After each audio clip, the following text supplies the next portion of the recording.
Mr. Morrison was the owner of a small company. Only 4 people worked there. One day, he came to the office and didn't find his favorite slippers. He always put them on while working. The man searched everywhere and finally spotted them on the roof of the building.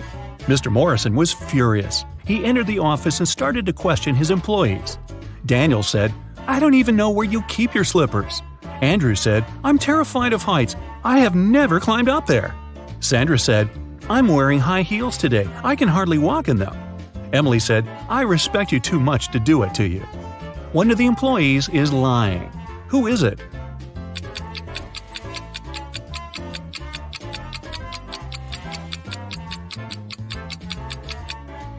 It's Andrew. He said he was afraid of heights. But on his table, there's a photo in which he's skydiving with a parachute. Uh-oh. Melissa's boyfriend proposed to her and presented a beautiful diamond ring. The girl was afraid of losing it. That's why she kept it in a box on her vanity table. Once, after a long and difficult working day, the girl came home and went straight to bed. When she woke up, the ring was gone. Melissa called the police. They asked 3 suspects, Melissa's roommate, her best friend, and her neighbor, what they had been doing the night before. Helen, Melissa's roommate for the last 3 years, said Melissa had indeed looked very tired. She took the tea Helen made for her and went to her room at 10 p.m. Helen went to bed shortly after. Eric, Melissa's best friend, said he had come to visit Melissa at about 11:30 p.m. The girl was already sleeping, but he saw a jewelry box lying open on the table. It was empty. Eric was surprised and left immediately after that. Brenda, the neighbor, said she wanted to borrow a book from Melissa, but when she called her, the girl didn't answer. So Brenda decided not to bother her so late at night. The police soon realized one of these people was lying. Who was it?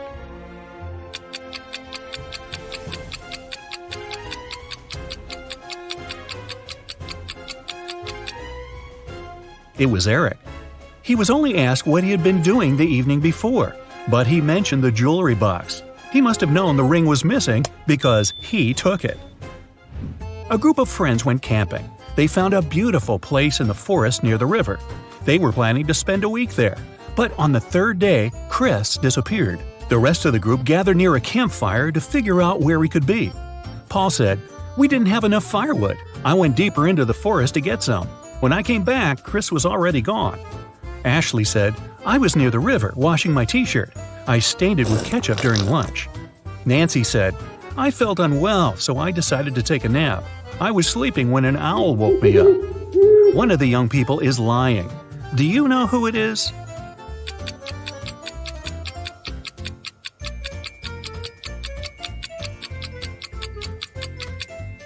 It's Nancy. Owls sleep during the day. It means an owl couldn't have woken the girl. Someone started a gas leak in Mark's apartment. Luckily, the man noticed it. He called the police. After searching the place, they found a watch. Mark claimed it wasn't his. The detective decided to set up an ambush. The watch looked expensive. Surely the criminal would return to get it back. At around midnight, they heard the key turn in the door lock. In a while, a man came in. He was holding a lit candle in his hands. At first, the detective wanted to arrest the man, but after a while, he realized it wasn't the person they had been waiting for. How did he figure it out?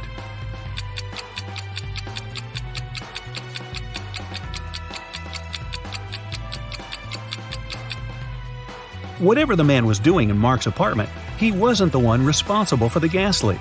That criminal wouldn't have entered the apartment holding a burning candle. They would be sure the place was still full of gas. The police found out one particular gang was going to rob a bank. An undercover agent was sent to the restaurant where the criminals always gathered in the evening. His task was to attach a tiny GPS tracker to one of the gang members. Then the police would know about their location and would be able to prevent the robbery. The leader of the gang was the mastermind of the group. All other members were just muscle. The undercover officer had to be very attentive around the leader.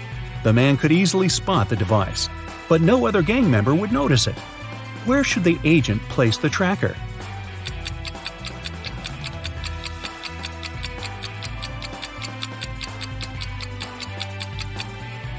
On the gang leader's backpack.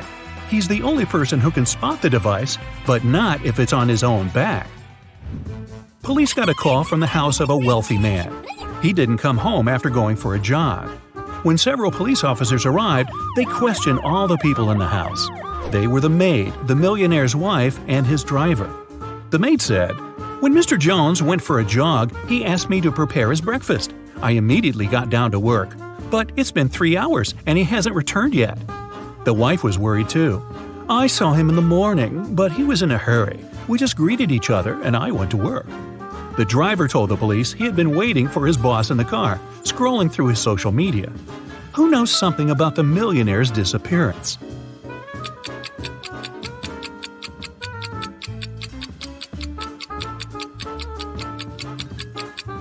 The maid is lying. If she had cut the apples for breakfast 3 hours ago, they would have already turned brown by now. Shirley got a new job as a sales assistant. She was extremely happy to receive her first salary. She went out for a walk in the park and decided to treat herself to some ice cream. She pulled out cash, but a powerful gust of wind has blown the money out of her hands. The girl managed to pick it up, but then she realized one $10 bill was missing. Shirley looked around. One of these people must have taken the bill. Can you figure out who it was?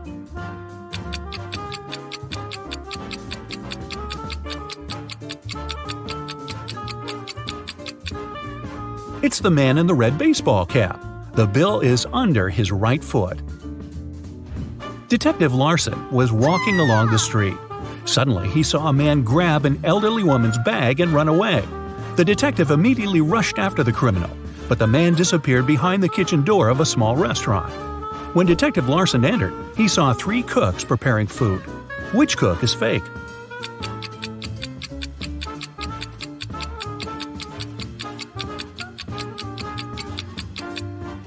It's the man holding the salad bowl. He's the only one not wearing gloves. People began to disappear in a large town. 1 month after it started, the police came across an abandoned house. In its basement, they found 2 men. Each of them claimed that he had been locked up there and that the other man was the one to keep him in the basement. But it was clear that only one of them was telling the truth.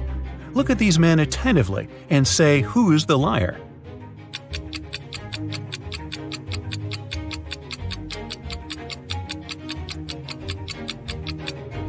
It's the man who's smiling. If he had spent 4 weeks locked up, he would have a beard and mustache by now. But he is clean-shaven. Rachel Brown, the owner of a large and successful company, has disappeared right from her office. The police suspect that some of her subordinates might know where the woman is. They question 3 people. Ruth, the HR manager, is the first to enter. "We were going to fire an employee that day. I came to get Miss Brown's signature." Adam, the accountant, says, "I indeed came to her office. She had to approve the company's budget for the next year." Anne, the secretary, comes in last. "I saw Miss Brown today, but only for a minute or so. I asked her to sign my leave request." The police officers immediately realize who is lying. Can you figure it out too?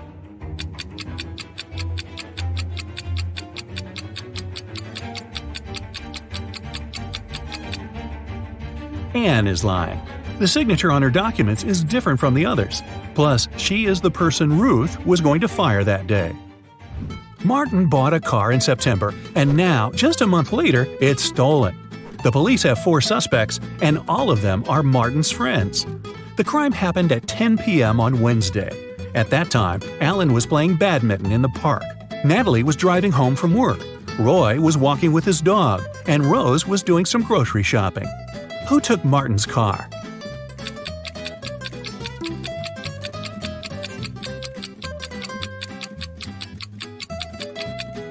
It was Alan. At 10 p.m. in October, it's too dark to play badminton. Eric was having lunch in a cafe. At some moment, he went to the bathroom and left his smartphone on the table. But when he came back, the phone was gone. Eric saw a man leaving the cafe and hurried after him. The guy only caught up with the man when he was about to sit in his car. Eric asked the man to give him his gadget back. But the man looked confused. "I know nothing about your phone. I only gave my friends a lift. They work over there." And he pointed at 2 men entering an office building. After hearing this, Eric immediately called the police. Why?